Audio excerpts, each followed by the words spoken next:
6, Ruchithorax. Ah là là, qu'est-ce que je les adore ces petites strobes. Alors elles sont arrivées en 2021 avec 2-3 ouvrières seulement.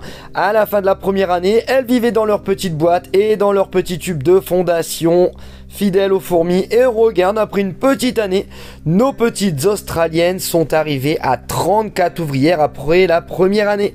Très belle réussite, j'en étais très fier. Et fin d'année dernière, on les avait passées en Minora. Regarde ici, elles avaient rempli déjà une bonne partie du nid. Je leur ai fabriqué une superbe ADC en verre avec un décor fait maison. On était passé à 190 ouvrières. J'avais trouvé ça explosif. Et là, nous voilà cette année, fin 2023. Regarde le nid. C'est un truc de malade.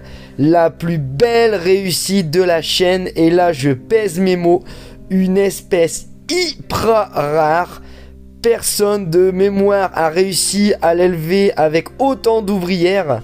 Quelques amis en ont eu, mais n'ont pas réussi à les faire fonder, ou très peu.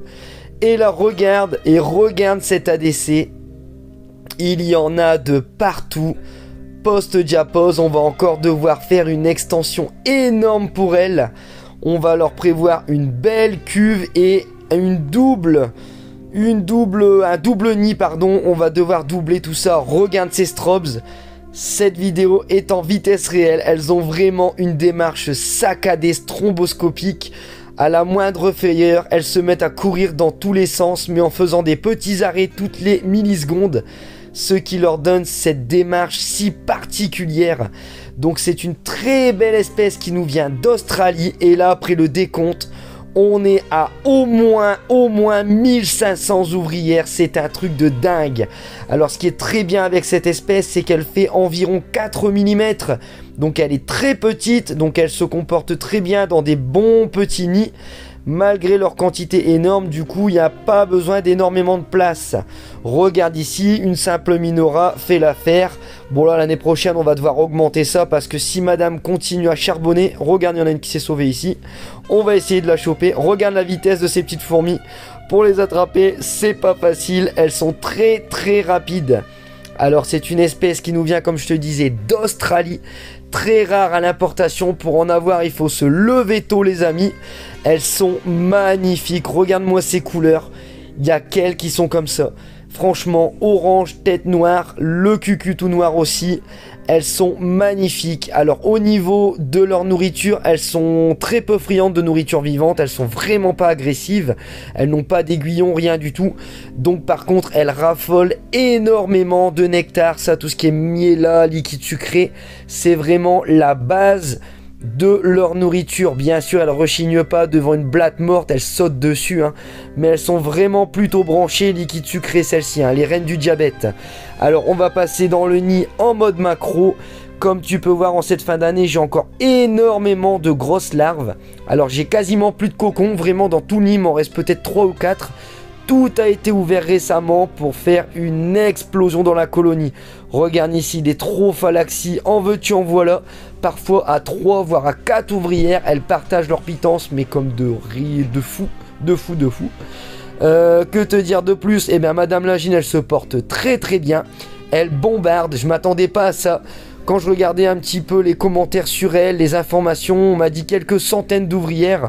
Et quand je vois là, au bout de cette deuxième diapose, qu'on arrive déjà à 1500 ouvrières, c'est un truc de malade. Qui sait, l'année prochaine, on aura peut-être des ailés, des princesses et des princes, ça j'en sais rien du tout, en tout cas je l'espère.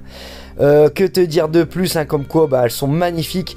Regarde madame Lagine, elle se porte bien, elle est vraiment plus grande que ses ouvrières. Les ouvrières n'ont pas de caste, elles font toutes la même taille. Et par contre elles ont une tête vraiment spécifique, hein. Regarde si tu arrives à zioter ces yeux énormes. Elles ont une vision quasiment identique à celle des Gigantiops Destructor. Alors Lagine, c'est pas si probant, mais quand tu regardes les ouvrières, leurs yeux sortent totalement de leur tête, c'est un truc de fou. Elles ont une vision à 180 degrés, c'est un truc de malade, une espèce très rare et magnifique à observer. Franchement, j'en suis très fier. Voilà, on va essayer de zoomer. Regarde ici leur tête encore en trophalaxie, des yeux énormes. Franchement, c'est vraiment une une pépite orange. Alors cette espèce, comme je te disais, l'année prochaine, on va essayer de l'upgrader pour avoir vraiment quelque chose de bien. Que te dire, franchement, bah voilà. Voilà, c'est vraiment une de mes plus belles fiertés de cette année. Regarde la plus vieille de la colonie, forcément la Gine. Et à côté, si tu regardes ici, on aura la plus jeune de la colonie. Regarde une naissance qui est née aujourd'hui. J'ai vu l'ouverture du cocon, mais j'ai pas eu le temps de filmer. On peut voir ici qu'elle commence déjà à prendre ses couleurs. Elle a le cucu tout gris, elle est toute jaunâtre. Franchement, super beau à observer. Alors comme je disais, 4 mm environ, donc elles sont un peu comme des Lassus, hein, un peu plus grandes quand même, beaucoup plus vives. Et au niveau de l'exponentiation, de l'explosion, elle est à peu près pareille, hein. Franchement, je pense que ça peut évoluer très vite. Alors je suis en contact avec un Australien qui va me fournir des photos pour faire un setup qui ressemble le plus possible à leur milieu naturel. Voilà, si toi aussi tu les surkiffes, n'hésite pas à mettre un commentaire. Et gros bisous, d'ici là, abonnez-vous et à bientôt, on va parler des Myrmécias.